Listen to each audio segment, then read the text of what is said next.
सिलसिला आगे बढ़ाएंगे, लेकिन उससे पहले बड़ी खबर मध्य प्रदेश की राजधानी भोपाल से। अभी कुछ ही देर पहले शिवराज मंत्रिमंडल का विस्तार हुआ और उसके फौरन बाद कैबिनेट की बैठक भी आयोजित कर ली गई है।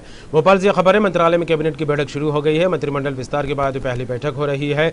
मुख्यमंत्री की अध्यक्षता में हो रही है बैठक। इस वक्त की ये बड़ी खबर है, आपको बता दें। मंत्रालय में कैबिनेट बैठक शुरू, मंत्रिमंडल विस्तार के बाद पहली बैठक हो रही है। ये मुख्यमंत्री की अध्यक्षता में हो रही है बैठक। इस वक्त की बड़ी खबर है, ये मध्य प्रदेश की राजधानी भोपाल से आ रही है। मंत्रिमंडल विस्तार के बाद बैठक आयोजित की गई है। मंत्रालय में कैबिनेट की बैठक की जा रही है। मुख्यमंत्री शिवराज सिंह चौहान की अध्यक्षता में ये बैठक हो रही है।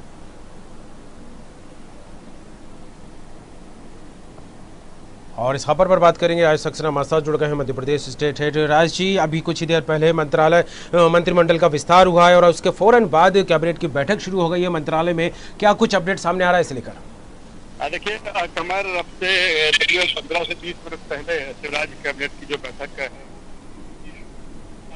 मंत्री जो विस्तार के बाद नए मंत्री हैं और साथ ही जो पुराने मंत्री हैं वो सारे इस बैठक में शामिल हुए हैं।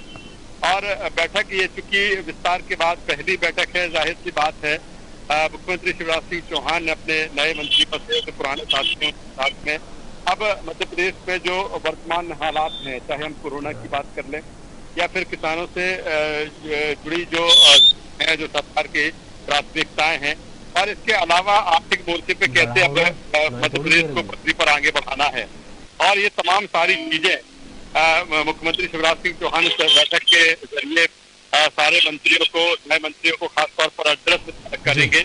और सरकार जिस तरह से बनने के बाद, बीजेपी की सरकार बनने के बाद जिस तरह से बीजेपी की सरकार बनी थी, उससे अभी तक जो कुछ काम हुआ है, सरकार ने एक काम को किस तरह से आगे बढ़ाया है, आपकी पूरी टीम शिवराज की उनके साथ में है। 28 ये मंत्री है, मुख्यमंत्री शिवराज सिंह चौहान को जोड़कर 29 की टीम पूरी शिवराज की हो जाती है।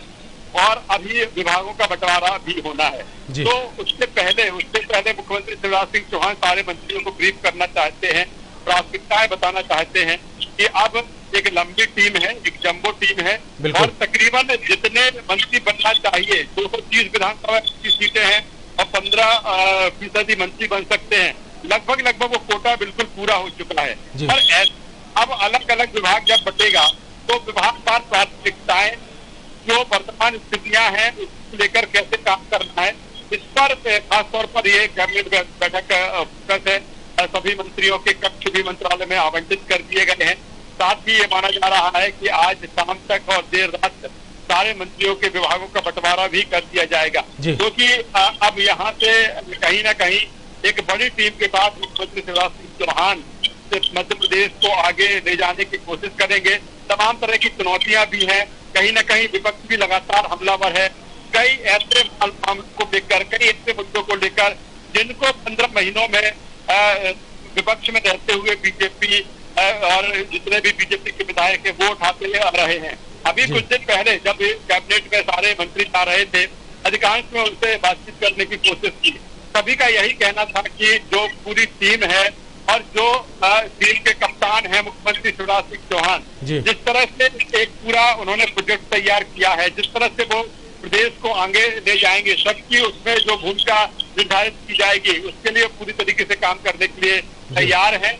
और यही कारण है कि कैबिनेट की आज बैठक हो रही है और बैठक में सारा कुछ अपडेट मुख्यमंत्री शिवराज सिंह चौहान नए मंत्रियों को करते हैं। चलिए, बिल्कुल राज जी, आप इस खबर पर बने रहें। ताज़ा अपडेट्स लगातार हम अपने दर्शकों को देते रहेंगे। तमाम बात के लिए आपका शुक्रिया। तो मध्य प्रदेश की राजधानी भोपाल से इस वक्त की बड़ी खबर है, शिवराज मंत्रिमंडल का विस्तार हो चुका है, मंत्रालय में बैठक चल रही है। कई मुद्दों के साथ आपको बता दें, विभाग बंटवारे को लेकर भी समीक्षा की जा सकती है। आगे क्या कुछ होगा, इसका अपडेट्स लगातार हम आपको देते रहेंगे।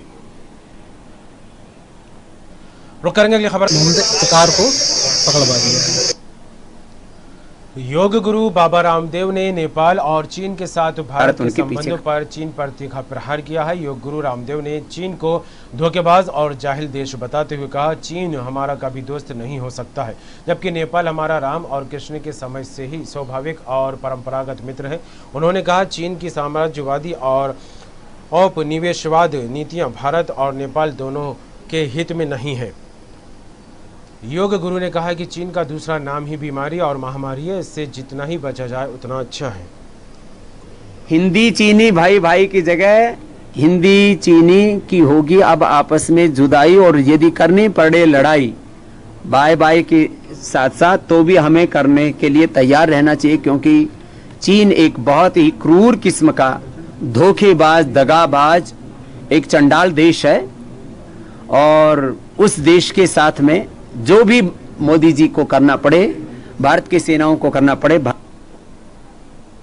और इसी के साथ इस बुलेटिन में फिलहाल इतना ही। न्यूज़ वर्ल्ड में आपका स्वागत है और मैं हूं मोहम्मद कमर खान। 59 चीनी ऐप्स को बैन किए जाने के बाद केंद्रीय मंत्री रविशंकर प्रसाद का कहना है कि देशवासियों की रक्षा के लिए भारत डिजिटल स्ट्राइक भी कर सकता है। उन्होंने कहा, भारत की सुरक्षा और संप्रभुता के लिए देशवासियों की डिजिटल सुरक्षा और गोपनीयता के लिए हमने 59 ऐप्स पर प्रतिबंध लगा दिया है, जिसमें टिकटॉक भी शामिल है। केंद्रीय मंत्री ने कहा, भारत अपनी सीमा पर आंख में आंख डालकर बात करना जानता है और भारत लोगों की रक्षा के लिए डिजिटल स्ट्राइक करना भी जानता है। उन्होंने कहा, देश को मोबाइल ऐप के मामले में आत्मनिर्भर बनना होगा। हमें आत्मनिर्भर भारत की बात करनी है, तो जब भारत समस्याओं को बातचीत से सुलझाना चाहता है, भारत वसुधैव कुटुंबकम में विश्वास करता है, लेकिन जैसा हमारे प्रधानमंत्री जी ने कहा, अगर भारत के साथ कोई आंख मिलाएगा तो भारत आंख मिला के जवाब देना भी जानता है। विस्तार हो गया है, इसमें 28 मंत्रियों ने शपथ ली है। मंत्री पद की शपथ लेने के बाद हमारे ब्यूरो हेड राजेश सक्सेना ने मंत्रियों से खास बातचीत की। देखिए, पिछले 15 वर्षों में हम लोगों ने जो काम किए और जो पाइपलाइन में है, मतलब प्रगतिरत हैं, बीच में कांग्रेस पार्टी की सरकार बनने के बाद 1-1.5 साल से काम सारे रुक गए थे। उन सारे कामों में गति लाने को हम लोग अभी इसका काम करेंगे। इसके अलावा किसानों का, बेरोजगारों के लिए भी और अन्य उपेक्षित वर्ग जो हैं उनके कल्याण के लिए काम करेंगे। जो हमारी कल्याणकारी योजनाएं चल रही थी, जो बंद हो गई थी, सम्मल इत्यादि है, हमारी कन्यादान योजनाएं हैं और भी बंद योजनाएं हैं, इन सब में गति लाने का काम भी, और इनको प्रामाणिक रूप से जैसा पहले करते हैं काम करेंगे। विकास के भी जो काम रुक गए थे उन कामों में फिर से गति लाएंगे। नई जिम्मेदारी हम सब मिलकर पूरी करेंगे, परमात्मा की कृपा से सफलता के झंडे गाड़ेंगे और आगे बढ़ेंगे, सबको साथ लेके चलेंगे। क्या चुनौतियाँ लगती हैं? कोई चुनौती नहीं, विकास के मामले में सरकार ने मंत्री बनाया तो बहुत आगे बढ़ाएंगे। बहुत बहुत धन्यवाद। तो जरूरी है कि महिला बाल विकास मिले, जोन सा विभाग मिले उसमें काम करना है मध्य प्रदेश में, और काम करूंगी मैं।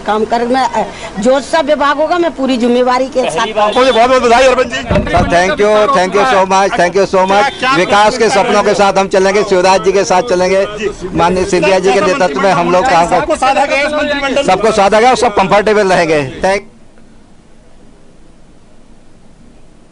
मध्य प्रदेश के पूर्व मुख्यमंत्री कमलनाथ ने ट्वीट कर शिवराज मंत्रिमंडल के नए मंत्रियों को बधाई दी।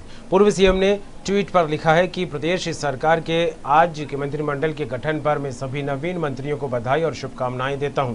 उम्मीद करता हूं प्रदेश के विकास में सभी मिलजुल कर काम करेंगे और प्रदेश के विकास में सहभागी बनेंगे। आज के मंत्रिमंडल के गठन में कई योग्य, अनुभवी, निष्ठावान भाजपा के वरिष्ठ विधायकों का नाम नहीं पाकर मुझे व्यक्तिगत तौर पर बेहद दुख भी हुआ है।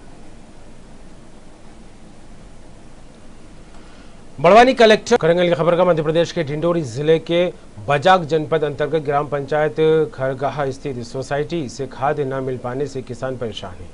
किसानों ने बताया, जिम्मेदारों द्वारा किसानों को खाद उपलब्ध नहीं कराई गई है। क्षेत्र के किसानों को खाद न मिलने के कारण यहां वहां भटकना पड़ रहा है, जिससे किसानों को काफ़ी परेशानियां हो रही हैं।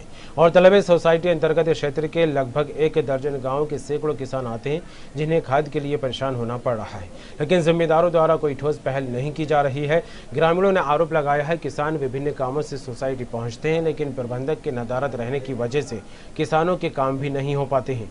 किसानों ने जल्द से जल्द खाद उपलब्ध करवाने की मांग की है। वहाँ बीज नहीं मिलता, का रेट का दिया है? किसके यहाँ से लेके आ रहे हो आप? ग्राम सेवक के यहाँ से। क्या नाम है ग्राम सेवक का? उसका पूरा नाम पता नहीं। कहाँ से ले जा रहे हैं? ये ग्राम सेवक वरकड़ी जी के पास है। कितने का दिया? ले जा रहे हैं। कितने का दिया ये एक बोरी? 945। गांव पर नहीं मिलता क्या? कहाँ मिलता है? यहीं से ले जा रहे हैं, डिंडोरी से बीज। वहाँ बीज नहीं मिलता? कहाँ मिलता है? सब यहीं रहते हैं। छत्तीसगढ़ के आबकारी मंत्री कवासी लखमा का विवादित बयान सामने आया है। इसमें छत्तीसगढ़ में पड़ोसी राज्यों से हो रही अवैध शराब की तस्करी को लेकर उन्होंने कहा, यह अवैध शराब भाजपा की चाल है और हम लगातार अवैध शराब के खिलाफ कार्रवाई कर रहे हैं। राज्य में अवैध शराब के कारोबार के खुलासे होने पर कवासी लखमा ने तो यहाँ तक कह दिया है कि शराब का अवैध धंधा भाजपा के लोग करते हैं, इसलिए ही ये लोग सरकार बदलते हैं।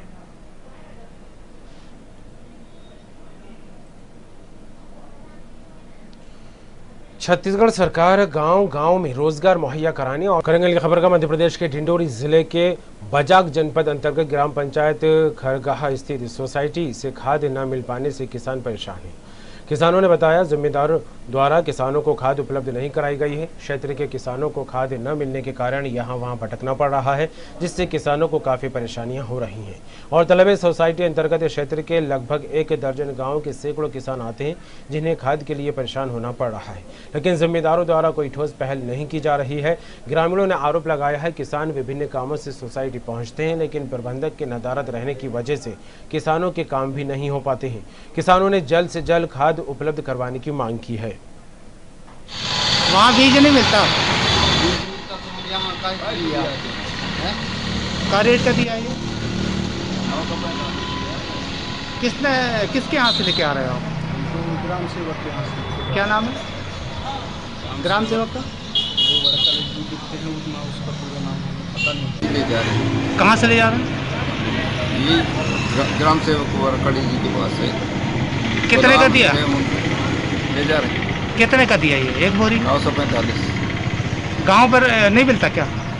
कहाँ मिलता है? यहीं से ले जा रहे हैं, डिंडोरी से बीज। वहाँ बीज नहीं मिलता? कहाँ मिलता है? सब यहीं रहते हैं। छत्तीसगढ़ के आबकारी मंत्री कवासी लखमा का विवादित बयान सामने आया है। इसमें छत्तीसगढ़ में पड़ोसी